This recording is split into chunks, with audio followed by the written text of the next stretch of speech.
শরীফুল ইসলাম খান। শরীফুল ইসলাম খান 1953 সালে 25 মার্চ নওগাঁ শহরের post office পাড়ায় জন্মগ্রহণ করেন। পিতা মরহুম ইয়ার আলী খান, মাতা রাহেদা খানম। 13 ভাই বোনের মধ্যে তিনি ষষ্ঠ। শরীফুল ইসলাম নওগাঁ কৃষ্ণধন উচ্চ বিদ্যালয় থেকে 1969 সালে এসএসসি এবং নওগাঁ বিএমসি কলেজ থেকে 1971 সালে এইচএসসি পরীক্ষায় কৃতিত্বের সাথে উত্তীর্ণ হন।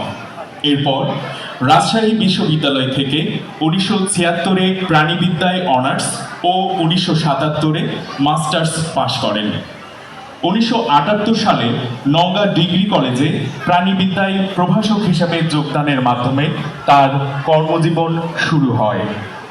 পিতা ইয়ার আলী খান ছিলেন নামকরা আইনজীবী, প্রখ্যাত নাট্যাভিনেতা ও দক্ষ নাট্য পরিচালক। দীর্ঘকাল তিনি নওগাঁ করোনেশন হল সোসাইটির সাধারণ সম্পাদক ছিলেন।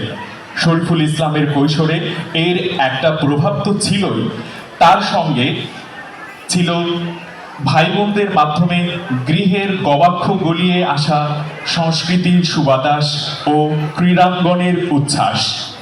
তিনি 1970 সালে বিএমসি কলেজ থেকে ব্যাডমিন্টনে চ্যাম্পিয়ন এবং 1974 সালে রাজশাহী বিশ্ববিদ্যালয়ের শেরেবাংলা হল থেকে টেবিল টেনিসে রানার্স আপ হন।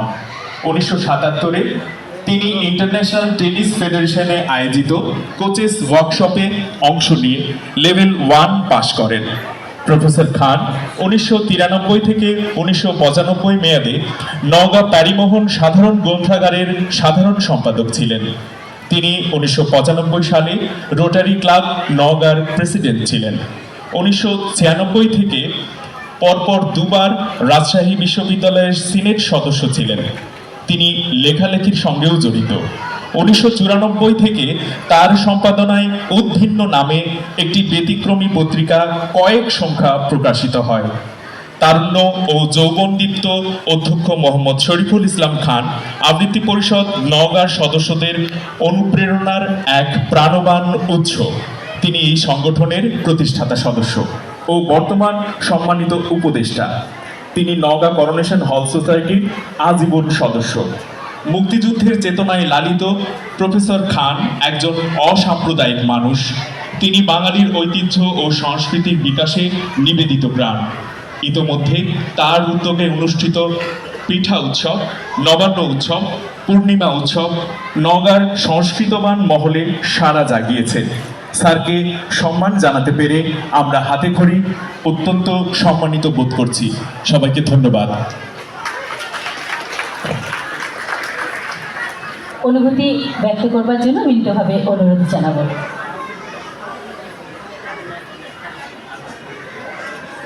ধন্যবাদ। আজকের হাতেখড়ি এই পঞ্চম প্রতিষ্ঠা বার্ষিকী উপলক্ষে আয়োজিত আর সম্মান অনুষ্ঠানে মাননীয় সভাপতি, স্নেহের সভাপতি, মাননীয় প্রধান অতিথি, বিশেষ অতিথি এবং যারা সম্মাননা পাচ্ছি এবং সামনে বসে আমার ছোট ছোট সোনামণিরা এবং তাদের অভিভাবক। আসলে আমি এই রাজশাহী বিশ্ববিদ্যালয়ের দুবার সিনেট মেম্বার নয়, আমি এখনও রাজশাহী বিশ্ববিদ্যালয়ের সিনেট মেম্বার। আমি উদ্ভিন্ন পত্রিকা যতখানি চলে তার চেয়ে বেশি এখনও প্রচলিত আছে। আমি একটি ভাঁজপত্রের সম্পাদনা করি আবর্তনের, এটি এখনও চলছে। আমার জীবনে যতগুলো পাওনা, সিনেট মেম্বার, রাজশাহী বিশ্ববিদ্যালয় একাডেমিক কাউন্সিলের মেম্বার, এছাড়াও আমি রাজশাহী বোর্ডের এমন কোনো বোর্ড নাই যে বোর্ডে আমি কোশ্চেন করিনি, এমন কোনো বোর্ড নেই যে কোশ্চেনের আমি মডারেটর ছিলাম না। আমি অত কথায় যাব না, তবে আমি আমার রক্তে আসে হচ্ছে এই সংস্কৃতির ধারা। আমার পিতা একসময় খুব ভালো নাটক করতেন, তার সন্তান আমার বড় ভাই উনি নাটক করতেন এবং আমার সন্তান সেও নাটক করেন।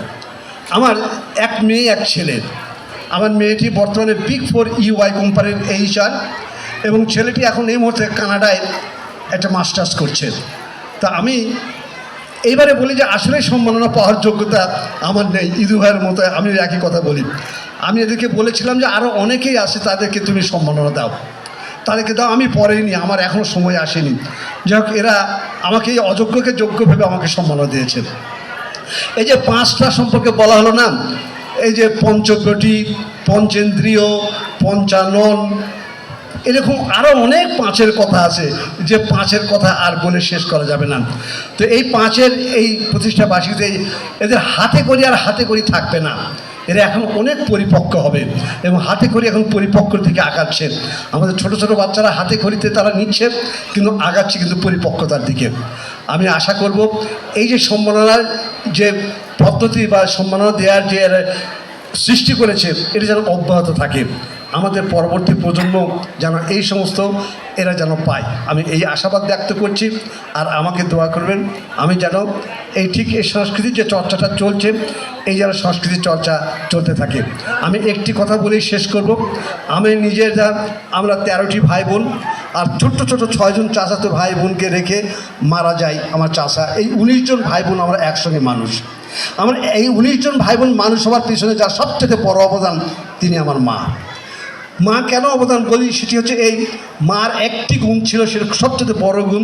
সোমবার দিনে আমরা মাকে কোনো কাজে পেতাম না, কারণ সোমবার দিন বেগম পত্রিকা দিত, মা ওই বেগম পত্রিকা না পড়া পর্যন্ত উনি কখনো ঘুমাতে চাইতেন না, এবং সারাদিনে বেগম পত্রিকা পড়বে এবং তারপরে ঘুমাতে যাবেন। এই যে পড়াশোনা করবার যে একটা ধারা, এটা রক্তের মধ্যে যেমন ছিল, সে আমাদের মধ্যে এসছে। এটা আমি তাই বলবো, আপনারা যারা আছেন, তোমরা যারা আসো, আর কিছু করবার না করো, অন্তত 1 ঘন্টা একটা বই পড়বে, যে বই তোমাকে সারা জীবন একটা ভালো পথে নিয়ে যাবে। বই পড়তেই হবে, বই পড়তেই হবে। বই আমাদের সবচেয়ে বড় সাথী, বই আমাদের প্রভু। ধন্যবাদ সবাইকে। জয় বাংলা। কৃতজ্ঞতা স্যারকে এই